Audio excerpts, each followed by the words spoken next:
खुदावंद आप सबके साथ हो। हमारे लिए खुदावंद यीशु मसीह की खुशखबरी मुक़द्दस मत्ती के मुताबिक।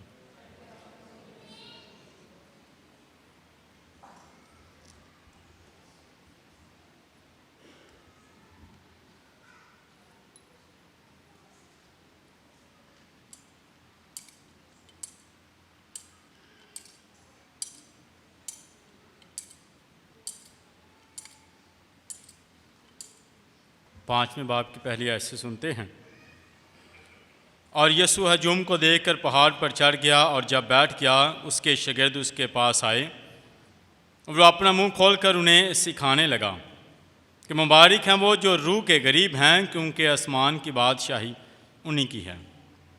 मुबारक है वो जो हलीम हैं, क्योंकि वह ज़मीन के वारिस होंगे। मुबारक है वो जो गमगीन हैं, क्योंकि वो तसल्ली पाएंगे। मुबारक हैं वो जो रास्ते के भूखे और प्यासे हैं, क्योंकि वो आसूदा होंगे।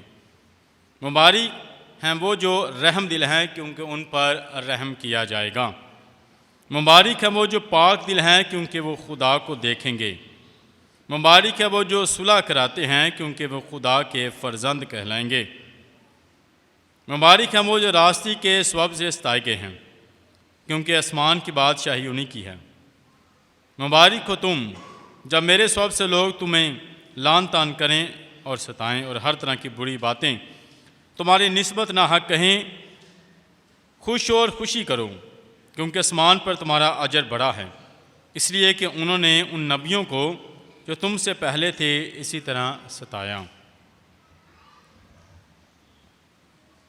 पाक अंजील के वसीला से हमारे गुनाह माफ़ किए जाएं। मसीह खुदावंद में नहायत ही अज़ीज़ मोमिनीन, आज हम पाक मां कलीसिया के साथ मिलकर तमाम मुक़द्दसीन की ईद मनाते हैं। मुक़द्दसीन जिन्होंने अपनी ज़िंदगियां खुदा में गुजारी, ज़मीन पर हमेशा वफ़ादार रहे, खुदा की मर्ज़ी को पूरा किया, मुश्किलातों में साबित कदम रहे और अपनी पूरी ज़िंदगी में खुदा की मर्ज़ी को पूरा करते रहे। उन्होंने हमेशा अपनी ज़िंदगी में खुदा की मर्ज़ी को अवलियत दी। उन्होंने खुदा के साथ ताबेदारी में रहे। मुश्किलातें आईं, चैलेंजेस आए उनकी ज़िंदगी में, मगर वो उनमें साबित कदम रहे, क्योंकि उनका मुकम्मल भरोसा खुदा पर था। मुकम्मल भरोसा खुदा पर।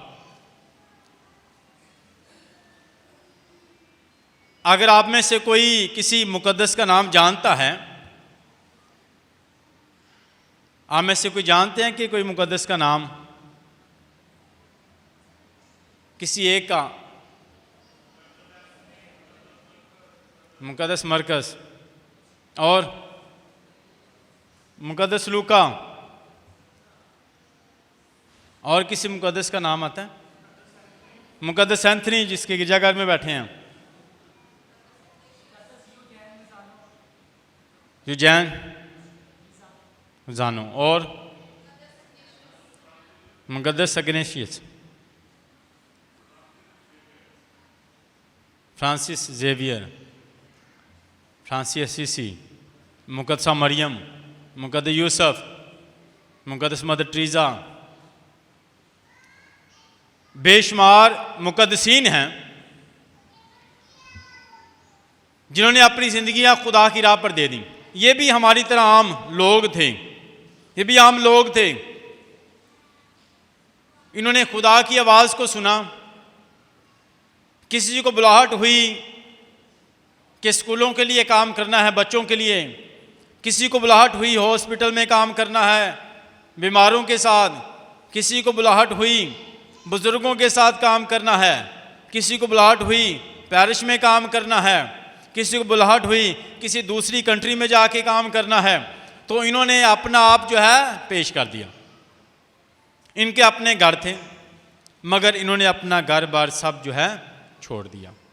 इन्होंने घर छोड़ा, अपना वतन छोड़ा, देश छोड़ा, अपने अजीज छोड़े, रिश्तेदार छोड़े, और अपनी खुशी नहीं बल्कि खुदा की मर्ज़ी को पूरा करने के लिए, इन्होंने सब कुछ तरक कर दिया। जब खिदमत में बहुत सी कुर्बानियाँ देनी पड़ती हैं तो इन मुक़द्दसीन ने अपने वतन छोड़ दिए, अपनी ज़मीनें छोड़ दी, अपने घर बार छोड़ दिए और खुदा की मर्ज़ी को पूरा करें। बहुत से जो हैं मिशनरी आए इस कंट्री में, इस धरती पर आए, जो अपनी ज़मीनों को छोड़कर, अपनी जगहों को छोड़कर यहाँ पर आए ताकि ईमान का बीज बो सकें। बहुत से मुक़द्दसीन भी आए, मुक़द्दस मदर टेरेसा भी आई इस धरती पर और इंडिया में आकर उसने जो है अपनी जो खिदमत शुरू की। जब उसने खिदमत का आगाज़ किया तो एक दरख्त के नीचे चंद बच्चों को उसने पढ़ाना शुरू किया और आस्ता आस्ता बेशुमार जो गरीब बच्चे थे, ज़रूरतमंद बच्चे थे, बेसहारा बच्चे थे, उनको इकट्ठा करना शुरू कर दिया और बेशुमार लोग जो हैं, बहुत से अदारे जो है उसने बनाए गरीबों के लिए, बेसहारों के लिए, यतीम बच्चों के लिए। वो गरीबों के पास जाती थी, उसने देखा कि जो रोड पर बच्चे पड़े हैं, कोई कचरे के डब्बे में कोई फेंक गया है, उसने वो उठाए और उनको अपने घर लेकर उनकी खिदमत करना शुरू कर दी। कोड़ियों के साथ उसने काम किया। इसी तरह बेशुमार जो है मुक़द्दसीन मुख्तलिफ़ जगहों पर बीमारों के साथ, कोड़ियों के साथ, स्कूलों में बच्चों के साथ, बुज़ुर्गों के साथ, ये उनकी खिदमत थी और उन्होंने अपनी जानें जो है खिदमत के लिए दे दी, वफादारी में दे दी और इवन के ईमान की खातर उन्हें अपनी जानें भी कुर्बान करना पड़ी। उन्हें भूखे शेरों के आगे फेंक दिया गया, उन्हें गरम ऑयल के कड़ाहों में फेंक दिया गया, आड़े से चीट दिया गया और नेज़े मारे गए और जिंदों की जो है खालें उतार दी गई, मगर उन्होंने यीशु के लिए जो है अपनी जानें दी। उन्होंने अपनी जानों का नजराना पेश किया। वो वफादार रहे, साबित कदम रहे, खुदा की मर्ज़ी को पूरा करते रहे। और आज हम तमाम मुक़द्दसीन को चर्च जो है हर रोज़ ना एक हफ्ते में किसी न किसी दिन जो है एक मुक़द्दस का दिन मनाता है, मगर जो आज का दिन है 1 नवंबर है, सारे मुक़द्दसीन को याद किया जाता है जिनका नाम नहीं भी आता, ताकि वो सारे याद किए जाएं जिन्होंने अपनी ज़िंदगियां खुदा में गुजारी हैं। उनकी ज़िंदगियां हमारे लिए मॉडल हैं। उन्होंने दुआया ज़िंदगी गुजारी है, उन्होंने खिदमत में ज़िंदगी गुजारी है, उन्होंने निशानों के लिए ज़िंदगी गुजारी है, उन्होंने हमेशा खुदा की मर्ज़ी को पूरा किया। तो उनकी ज़िंदगियां हमें दावत देती हैं कि हम भी ज़मीन पर हमारा बुलावा क्या है। खुदा हमें भी बुलाता है, हमें भी दावतनामा देता है ताकि हम जो है आसमानी ज़िंदगी हासिल कर सकें, हमेशा की ज़िंदगी हासिल कर सकें। हमारे ज़मीन पर आने का मकसद यही है कि हम ज़मीन पर रहते हुए रूहानी तैयारी करें ताकि इसके बाद अब्दी आराम हासिल कर सकें, हमेशा की ज़िंदगी हासिल कर सकें। मुकाशिद आमिर ने कहा है कि जान देने तक वफ़ादार है तो मैं तुझे ज़िंदगी का ताज दूँगा। तो इन्होंने हमेशा साबित कदम रहे, जान देने तक वफ़ादार रहे, तो ये खुदा के हज़ूर में हैं। इनकी दुआएं जो हैं, इनकी दुआएं पुरअसर हैं। खुदा इनकी सिफारिशें सुनता है और मोजज़े करता है। जिस तरह मुक़द्दस संतरी की सिफारिशें आप करते हैं तो खुदा मुक़द्दस संतरी की सिफारिशों से, मुक़द्दसा माँ की सिफारिशों से आपके घरानों ख़ानदानों को बरकत देता है। काना जिले के ख़ानदान में मुक़द्दसा मरियम ने अपने बेटे से ये सिफारिश की ख़ानदान के लिए, ख़ानदान में मैं ना रही और ख़ानदान में जो तमाम मेहमान आए हुए थे, बहुत ही परेशानी थी। अब मुक़द्दसा माँ जो वहाँ पर मौजूद थी, मुक़द्दसा माँ ने अपने बेटे से सिफारिश की और ख़ानदान के लिए बहुत बड़ा मोजज़ा हो गया। इसी तरह मुक़द्दसीन जो हैं उनके कहने से, उनकी सिफारिशों से हमारी ज़िंदगियों में मोजज़े होते हैं, हमारी ज़िंदगियाँ बदलती हैं, हमारे ख़ानदानों को बरकत मिलती हैं। और इन्होंने ये हमेशा का आराम जो पाया, खुदा के मकबूल नज़र आए, खुदा के करीब हुए, ये इसलिए क्योंकि इन्होंने हमेशा ज़मीन पर खुदा की रज़ा को पूरा किया है। तो इनकी ज़िंदगियाँ में दावत देती हैं कि हम भी मुक़द्दसीन की ज़िंदगियों पर गौर करें कि उन्होंने हमेशा खुदावंद में वफ़ादार रहे, साबित कदम रहे। ज़िंदगियाँ मुश्किलातें आई उनकी ज़िंदगियों में भी, मगर मुश्किलातों में भी उन्होंने खुदावंद पर भरोसा रखा है, खुदावंद की ताकत पर भरोसा रखा है, खुदावंद पर ईमान रखा है, उसके साथ चलते रहे हैं, अपनी ज़िंदगियों से उसकी गवाही देते रहे हैं और उन्हें अब्दी आराम हासिल हुआ, हमेशा का आराम हासिल हुआ। तो हमारा बुलावा भी यही है ज़मीन पर कि हम मुक़द्दसीन की ज़िंदगियों पर गौर करें। आज की पहली तिलावत में प्रकाशित किताब में कि ये जो सफ़ेद जामे जिन्होंने अपने जामे या बड़े के खून में धोए हैं और सफ़ेद किए हैं। इन्होंने अपनी जानों का नजराना दिया और हमेशा खुदा के साथ वफादार रहें। आज के ज़िले पाक में भी जो है मुबारकबादियों का जिक्र किया जाता है कि मुबारक वो हैं जो रूह के गरीब हैं, क्योंकि आसमान की बादशाही उनकी है। गरीब, उन्हें मुबारक कहा जाता है जो गरीब हैं, यानी जो यस्सु पर भरोसा रखते हैं कि जिन्हें यस्सु की ज़रूरत है। वो अपनी इस ज़रूरत को महसूस करते हैं कि हमें यस्सु की ज़रूरत है। जो रूह के गरीब हैं, जिन्हें यस्सु चाहिए। तो हमें अपनी ज़िंदगी में कि मुझे और कुछ नहीं, बल्कि हमें यस्सु की तलाश करनी है, हमें यस्सु के पीछे चलना है, हमें उसकी सुननी है और ज़रूरत को महसूस करना है कि मुझे यस्सु चाहिए। मुबारक वो है जो रूह का गरीब है। इसके साथ साथ मुबारक वो है जो हलीम है, क्योंकि वह ज़मीन के वारिस होंगे। ये हमें इसके साथ साथ के मुक़द्दसीन, वो हमेशा उन्होंने आजिज़ाना रवैया रखा है, हलीमी इख्तियार की है, मुश्किलातों में भी साबित कदम रहे हैं। तो हम भी मुक़द्दसीन की तरह हमेशा आजिज़ाना रवैया रखें, हलीम बने, आजिज़ बने, छोटे बने। मसीह खुदावंद के शागिर्दों में अक्सर ये बहस होती थी, लड़ाई झगड़ा होता था कि हम में बड़ा कौन है, ये उनमें तकरार होती थी। तो यही सोच थी कि हम में बड़ा कौन है। तो मसीह खुदावंद ने कहा कि जो तुम में खादम है वही तुम में बड़ा है, जो तुम में छोटा है वही बड़ा समझा जाएगा। तो पहले खिदमत करनी है। मसीह खुदावंद ने भी पहले अपने शागिर्दों के पाँव धोए और उन्हें कहा कि जैसा मैंने तुम्हारे साथ किया तुम भी एक दूसरे के साथ वैसा ही करो। यानी हमारी ज़िंदगी का बुलावा जो है, हमारी बुलाहट जो है, खिदमत करवाना नहीं बल्कि खिदमत करना है। सबकी खिदमत करना है बगैर फ़र्क के, सबको प्यार करना है, सब पर रहम करना है, सबको कबूल करना है और अपनी ज़िंदगी में हलीमी इख्तियार करनी है, छोटा बनकर ज़िंदगी गुजारनी है, ताकि हम हमेशा खुदावंद खुदा के करीब हों और उससे बरकत पाएँ। इसके साथ साथ लिखा है कि मुबारक वो हैं जो रास्ते के भूखे और प्यासे हैं, क्योंकि वो आसूदा होंगे। जो दिलो जान से उसकी तलाश करते हैं वो उसी को पा लेते हैं। तो हमें मुबारक कहा जाता है जब हम यीशु के दिलो जान से तलाश करते हैं, हम ढूंढते हैं, उसके पीछे चलते हैं, उसके कलाम को सुनते हैं, उस पर अमल करते हैं, तो हम मुबारक कहलाते हैं। तो हमें हमेशा मुक़द्दसीन ने खुदा के कलाम को प्यार किया, उन्होंने खुदावंद के पाक कलाम को अपनी ज़िंदगी का हिस्सा बनाया और उसके मुताबिक ज़िंदगी गुजारी, इसलिए वो खुदावंद खुदा के मकबूल नज़र हुए। हम भी अपनी ज़िंदगियों में खुदा के पाक कलाम को सुनने वाले, पाक कलाम को पढ़ने वाले, पाक कलाम को सुनाने वाले हों, ताकि हम मुबारक हों और खुदावंद खुदा से बरकत पाते रहें। इसके साथ साथ कि मुबारक वो हैं जो रहमदिल हैं, क्योंकि उन पर रहम किया जाएगा। कैसे हम मुबारक बनते हैं, मुक़द्दस बनते हैं, खुदा के करीब और पसंदीदा बनते हैं? जब हम दूसरों पर रहम करते हैं, फिर हम पर रहम किया जाता है। जब तक हम रहमदिल नहीं होते, जब तक हम रहम नहीं करते, तो कभी भी हम पर भी रहम नहीं किया जाएगा। तो हमें रहमदिल होना है। और इसके साथ साथ पाक कलाम में सुनते हैं कि जिस तरह तुम्हारा आसमानी बाप रहीम है, तुम भी रहीम हो। तो खुदा हमेशा रहम करता है, उसके पास रहमत है, शफ़क़त है, वो हमारे तमाम गुनाहों को माफ़ करता है।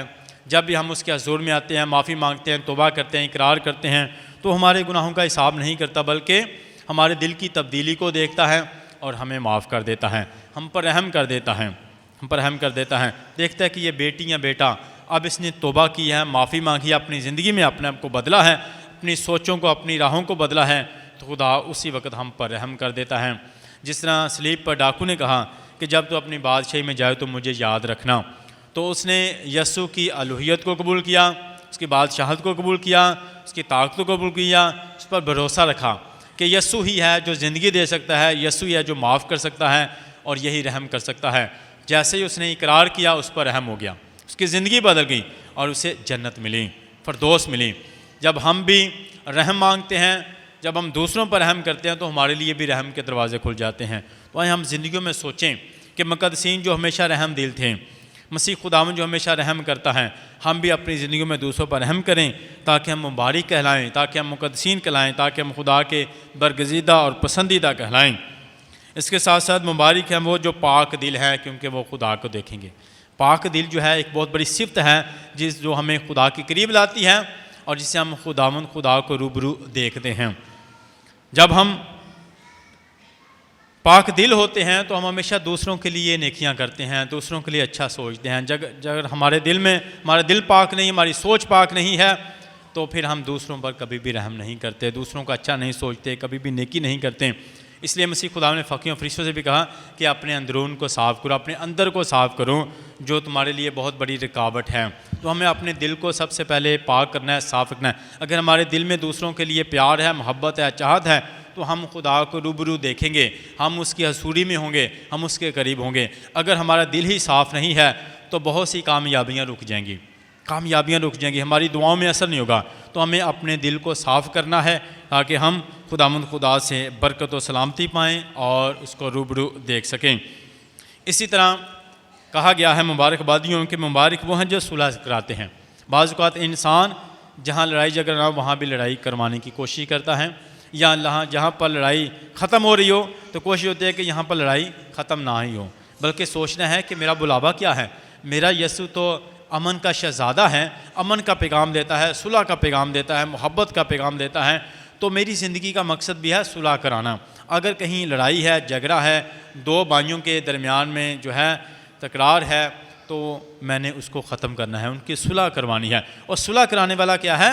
वो खुदा के फ़र्जंद हैं, खुदा के बेटे और बेटियां जो सुलह कराते हैं, जो लड़ाई ख़त्म करवाते हैं, जो किसी लड़ाई झगड़े को ख़त्म करवाने में मदद करते हैं, वो खुदा के बेटे और बेटियां कहलाते हैं। पाकला में लिखा है कि वो खुदा के फ़र्जंद हैं, खुदा के बेटे और बेटियां हैं। सोचें कि मेरी ज़िंदगी हमेशा क्या लड़ाई झगड़ा बढ़ाने में मदद करती रही है, लड़ाई झगड़ा कम करने में। आज से सोचें कि अगर देखें कि किसी जगह पर लड़ाई है, झगड़ा है, आपस में नफ़रत है, उनकी मदद करें ताकि वहाँ पर अमन हो, सलामती हो। क्योंकि मेरा यीशु तो मुझे यही पैगाम देता है, अमन, सलामती, प्यार, मोहब्बत का, क्योंकि वो सुलह का शहज़ादा है, सलामती का रईस है। तो मुझे भी अगर मैं उसकी सुनता हूँ तो मेरा काम भी है सुलह करवाना, अमन के लिए काम करना, मोहब्बत के लिए काम करना, सलामती के लिए काम करना। इसके साथ साथ मसीह खुदावंद ने कहा कि मुबारक तुम हो जब मेरे स्वभाव से लोग तुमसे लान तान करें। अगर तुमसे नफ़रत करें, बुरा जानकर कि यीशु का मानने वाला है, यीशु को प्यार करता है, ये मसीही है, अगर इस लिहाज से आपसे नफ़रत की जाए, बुरा कहा जाए, तो खुश होना, शादमान होना, क्योंकि तुम्हारा अजर ज़मीन पर नहीं बल्कि आसमान पर है। बहुत ज़्यादा अजर तुम्हें दिया जाएगा। अगर तुम मेरे नाम की वजह से दुख उठाते हो, परेशान होते हो और परेशानियों का सामना करते हो, तो खुशी करना, शादमान होना, क्योंकि आसमान पर तुम्हारा बहुत बड़ा अजर है। और इसी तरह मुक़द्दसीन ने भी ज़मीन पर यीशु के पीछे चलते हुए उन्होंने बहुत से दुख उठाए, मगर उन्हें आसमानी इनाम दिया गया, हमेशा की ज़िंदगी का इनाम मिला, हमेशा का आराम मिला, खुदा की हज़ूरी में आए। तो इसी तरह आए हम भी ज़मीन पर हमेशा मुक़द्दसीन के नक्शे कदम पर चलें, जिन्होंने वफ़ादारी के साथ ज़िंदगी गुजारी, ताबेदारी में रहे, खुदावंद की मर्ज़ी को पूरा किया, उसके कलाम पर अमल किया और मुबारक लाएँ। आए खुदा से फजल बरकत मांगें ताकि हम भी अच्छी और नेक ज़िंदगी गुजारें, मसीह खुदावंद के वसीला से।